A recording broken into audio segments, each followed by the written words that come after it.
24-এর পর রাজনীতিটাকে কিভাবে পেয়েছে, এডিক্টেড হয়ে যায়। না মানে রাজনীতি যখন অ্যাডিকশনে রূপ নেয় তখন হচ্ছে ক্ষতিকর।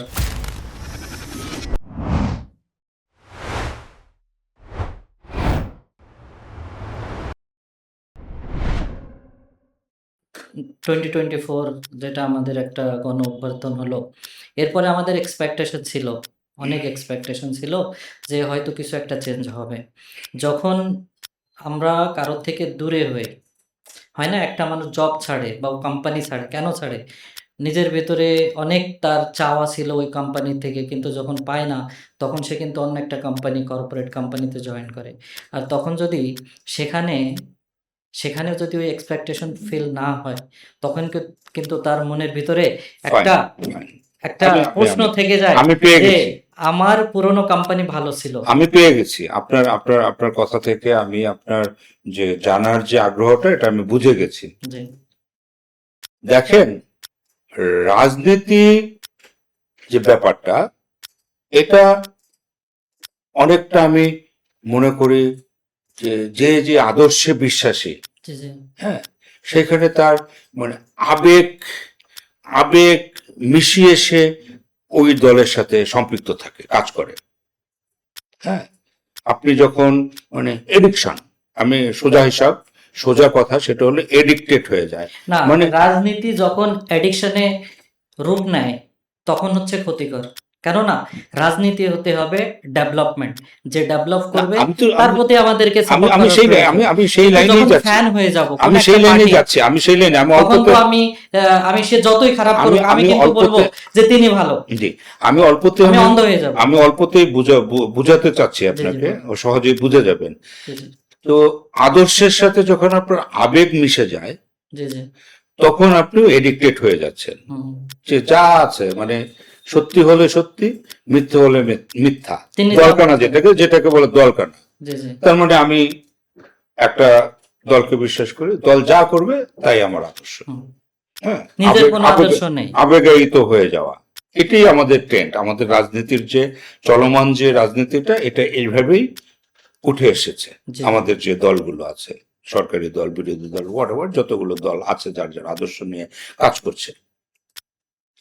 আর অভ্যুত্থানের ব্যাপার যেটা, এই জায়গাটাও অনেকটা আমি মনে করি হুম আবেগের একটা ব্যাপার আছে। যদি আবেগই না থাকে, হুম তাহলে আমরা 30 লক্ষ, যেটা আমরা শুনে এসেছি, ইতিহাস থেকে জেনে এসেছি, 30 লক্ষ মুক্তিযোদ্ধার যে শহীদ, মুক্তিযুদ্ধে যারা অংশগ্রহণ করেছিল, যারা শহীদ হয়েছে, 30 লক্ষ কিংবা এরকম 2 লক্ষ মা বোন ইজ্জত দিয়ে দেশ স্বাধীন হয়েছিল। এই যে লক্ষ লক্ষ মানুষ দেশের জন্য ঝাঁপিয়ে পড়ছে হুম জীবনের মায়া ত্যাগ করে, হুম। হ্যাঁ, এটা তো একটা আবেগের ব্যাপার না? অবশ্যই দেশপ্রেমটা হলো সবাইকে একটা, ইউনাইটেড করা হয়েছে। হ্যাঁ, দেশপ্রেমটা তাই একটা আবেগের ব্যাপার। 24-এর অভ্যুত্থান, সেটাও একটা আবেগ এবং চরম আবেগ। এবং আম, কারা সেই আবেগের সাথে কারা জড়িয়ে ছিল? একদম স্কুল কলেজের student, young generation, young generation. Young জেনারেশনের সাথে আস্তে আস্তে করে কারা মিশলো? সেই পলিটিক্যাল পার্টি, পলিটিক্যাল তো আছেই, ইনফ্লুয়েন্স তো হয়ে পলিটিক্স আছে। ছাড়া আপনি কোনো এটা কিছুতে সম্ভব আপনার না, কোনো পরিত্রাণ হয়তো নাই। সেটা দেখা যায় না। পলিটিক্স কোনো না কোনো ভাবে আছেই, থাকবেই। হুম, স্কুল কলেজের তরুণ তরুণী, যুবক যুবতীর সাথে মিশলো একজন একজন একদম খেটে খাওয়া কিছু মানুষ। আমরা দেখেছি রিক্সাওয়ালা শহীদ হয়েছে, কাঠমিস্ত্রি শহীদ হয়েছে, এরকম নানান প্রফেশনের লোকজন শহীদ হয়েছে। তারপর এই স্কুল কলেজের ছাত্রছাত্রীদের সাথে মা বাবারা জড়ায় গেছে, আত্মীয় স্বজন জড়ায় গেছে। তাদের কিছু কিছু কথা ছিল, আমার ভাইকে মারলো কেন, জি জি আমার ভাইকে অপমান করলো কেন, দ্রোহযাত্রা, জি নানান রকমের কর্মসূচি তখন ছিল। তো এই যে অপমান কিংবা এই যে অত্যাচার, অন্যায় কিংবা যে এই ব্যাপারগুলো লম্বা সময় ধরে আমাদের দেশে রাজনীতিতে মানে কি বলে বসেছিল, চেপে ধরে বসেছিল, সেই অবস্থান থেকে সেই অচলায়তন ভাঙার জন্য যে কিছু মানুষের চেষ্টা, সেটা এক পর্যায়ে গিয়ে ভাঙলো এবং সেটার পরিবর্তন হলো।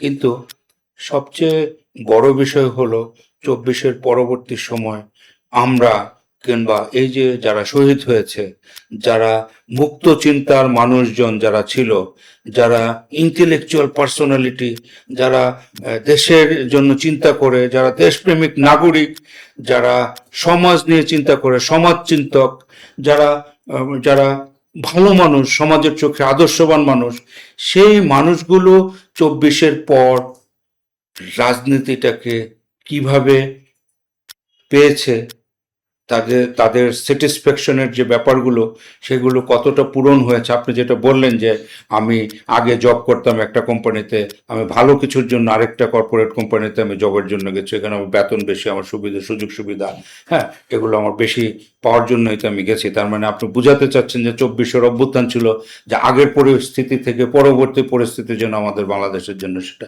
শুভ হয়।